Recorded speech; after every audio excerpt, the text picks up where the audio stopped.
குழந்தைகள் பள்ளிக்கு திரும்பும்போது பெற்றோர்கள் தங்கள் ஆரோக்கியத்தையும் நலனையும் உறுதிப்படுத்த முன்கூட்டியே நடவடிக்கைகளை எடுக்கலாம். இந்த வழிகாட்டி ஒரு வெற்றிகரமான கல்வி ஆண்டை ஆதரிக்க 4 முக்கிய குறிப்புகளை வழங்குகிறது. ஊட்டச்சத்து, அபாயங்களை புரிந்து கொள்வது, தூக்கத்திற்கு முன்னுரிமை அளிப்பது மற்றும் கல்வியாளர்களுடன் கூட்டு சேர்வது ஆகியவற்றில் கவனம் செலுத்துவதன் மூலம் உங்கள் குழந்தையை வகுப்பறை சூழலுக்கு உள்ளேயும் வெளியேயும் சிறந்து விளங்க உதவலாம். குறிப்பு 1. உங்கள் குழந்தையின் ஊட்டச்சத்தில் கவனம் செலுத்துகிறது. இது அவர்களின் ஆரோக்கியத்தில் முக்கிய பங்கு வகிக்கிறது. அமெரிக்காவில் 2 முதல் 19 வயதுடைய இளைஞர்களில் 17% பேர் உடல் பருமனுடன் இருப்பதாக புள்ளிவிவரங்கள் காட்டுகின்றன. மேலும் 2 முதல் 18 வயதுடைய குழந்தைகளின் மொத்த தினசரி கலோரிகளில் கணிசமான 40% சேர்க்கப்பட்ட சர்க்கரைகள் மற்றும் திடமான குழக்கைகளிலிருந்து வரும் வெற்று கலோரிகள் என கருதப்படுகிறது. பிடிவாதமாக சாப்பிடும் குழந்தைகளை கொண்ட பெற்றோர்களுக்கு புதிய உணவுகளை பொறுமையாக அறிமுகப்படுத்துவதை தொடர பரிந்துரைக்கப்படுகிறது. சத்தான உணவுகளை நீங்களே உட்கொள்வதன் மூலம் ஆரோக்கியமான உணவு பழக்கங்களுக்கு ஒரு நேர்மறையான முன்மாதிரியாக இருங்கள். முக்கியமாக உணவை வெகுமதியாக பயன்படுத்துவதை தவிர்க்கவும், ஏனெனில் இது ஆரோக்கியமற்ற தொடர்புகளை உருவாக்கி காலப்போக்கில் உணவுடன் ஒரு சமநிலையான உறவை வளர்ப்பதை தடுக்கலாம். குறிப்பு 2. உங்கள் பள்ளி வயது குழந்தை எதிர்கொள்ளக்கூடிய அபாயங்களை அறிந்து கொள்வதை உள்ளடக்கியது. தலையில் பேன்கள் ஒரு பொதுவான கவலையாகும். இது பெரும்பாலும் விளையாட்டு நடவடிக்கைகள் மற்றும் தூக்கத்தின் போது தலைக்கு தலை தொடர்பு மூலம் பரவுகிறது. அவை நோயை பரப்பவில்லை என்றாலும் அவை துடிப்பெடுக்க அசௌகரியத்தை ஏற்படுத்தும்.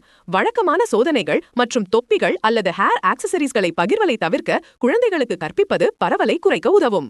ஸ்கோலியோசிஸ், முதுகெலும்பின் வளைவு பெற்றோரிடமிருந்து விழிப்புணர்வு தேவை. உங்கள் குழந்தை நிற்கும் போது சீரற்ற தோள்கள் அல்லது இடுப்பு போன்ற அறிகுறிகளை கவனியுங்கள். உங்கள் குழந்தை அவர்களின் வருடாந்திர உடல் பரிசோதனைகளின் போது வழக்கமான ஸ்கோலியோசிஸ் பரிசோதனைகளை பெறுவதை உறுதி செய்யவும், ஏனெனில் ஆரம்பகால நோயறிதல் பயனுள்ள மேலாண்மைக்கும் அவர்கள் பள்ளி ஆண்டுகளில் வளரும்போது வளைவு மோசமடைவதை தடுப்பதற்கும் முக்கியமானது. வன்முறை ஒரு தீவிரமான பிரச்சினை. இருப்பினும் குழந்தைகள் அதை அனுபவித்த பிறகு 17% பேர் மட்டுமே உதவி நாடுகிறார்கள். பெற்றோர்கள் நடத்தை, கல்வி பிரச்சனைகள், பதட்டம், மனச்சோர்வு அல்லது சுயதீங்கு ஆகியவற்றில் திடீர் மாற்றங்கள் போன்ற ஆரம்ப அறிகுறிகளுக்கு விழிப்புடன் இருக்க வேண்டும். குழந்தைகள் இந்த கடினமான சமூக சவால்களை புகாரளிக்க பாதுகாப்பாகவும் போதுமான ஆதரவுடன் உணரும் வகையில் திறந்த தொடர்பு வழிகளை பராமரிப்பது அவசியம்.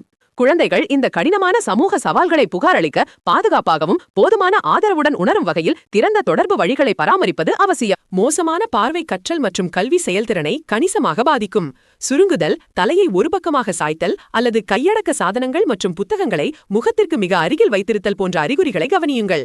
எந்தவொரு பார்வை பிரச்சனைகளும் ஆரம்பத்தில் சரி செய்யப்படுவதை உறுதி செய்ய வழக்கமான கண் பரிசோதனைகள் அவசியம். இது உங்கள் குழந்தையை அவர்களின் பள்ளி வேலைகள் மற்றும் நடவடிக்கைகளில் முழுமையாக ஈடுபடுத்த அனுமதிக்கிறது. குறிப்பு 3. தூக்கத்திற்கு முன்னுரிமை அளிப்பதாகும். ஏனெனில் போதுமான ஓய்வு உடல் மற்றும் மன ஆரோக்கியத்திற்கு அடிப்படையானது. டிஜிட்டல் சாதனங்களின் அதிகப்படியான பயன்பாடு குழந்தைகள் மற்றும் பெரியவர்களில் தூக்க இழப்புக்கு பங்களிக்கும் ஒரு துரிப்பிடுப்ப காரணமாகும். ஒட்டுமொத்த நல்வாழ்வுக்கு உணவு மற்றும் உடற்பயிற்சியைப் போலவே தூக்கமும் சமமாக முக்கியமானது. பெரும்பாலான ஆரோக்கியமான குழந்தைகளுக்கு ஒவ்வொரு இரவும் 8 முதல் 10 மணி நேர தூக்கம் தேவைப்படுகிறது. சிறந்த தூக்கத்தை ஊக்குவிக்க ஒரு நிலையான தூக்க சடங்கை நிறுவுவது மிகவும் பயனுள்ளதாக இருக்கும்.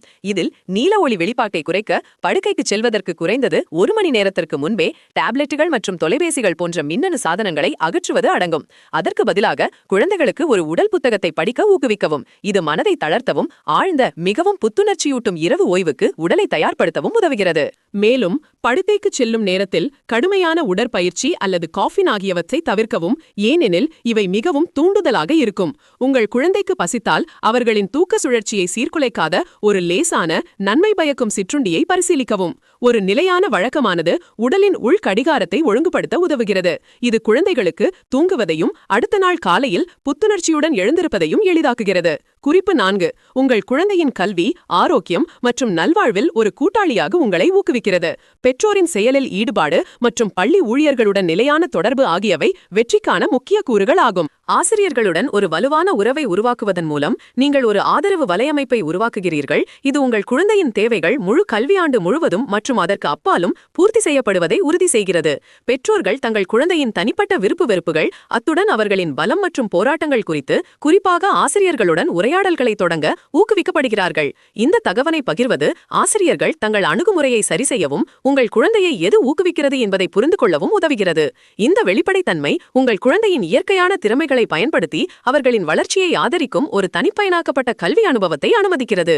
விருப்பமான கற்றல் பாணிகள் மற்றும் பள்ளியில் அவர்களை பாதிக்கக்கூடிய வேறு எந்த பிரச்சனைகள் குறித்தும் விவாதிப்பது முக்கியம். இது ஒரு சமூக அக்கறையாக இருந்தாலும் அல்லது ஒரு குறிப்பிட்ட சுகாதார தேவையாக இருந்தாலும் ஆசிரியருக்கு தெரிவிப்பது ஒரு கூட்டு அணுகுமுறையை உறுதி செய்கிறது. இந்த கூட்டாண்மை குழந்தையின் முழுமையான வளர்ச்சிக்கு ஒரு ஆதரவான சூழலை உருவாக்க உதவுகிறது. அவர்கள் தங்கள் கற்றல் இடத்தில் புரிந்து கொள்ளப்பட்டதாகவும் மதிக்கப்படுவதாகவும் உணர்கிறார்கள் என்பதை உறுதி செய்கிறது. முடிவில் ஊட்டச்சத்து, சுகாதார விழிப்புணர்வு, தூக்க சுகாதாரம் மற்றும் பள்ளி கூட்டாண்மை ஆகியவற்றில் முன்கூட்டியே நடவடிக்கைகளை எடுப்பது உங்கள் குழந்தைக்கு ஒரு வலுவான அடித்தளத்தை உருவாக்குகிறது.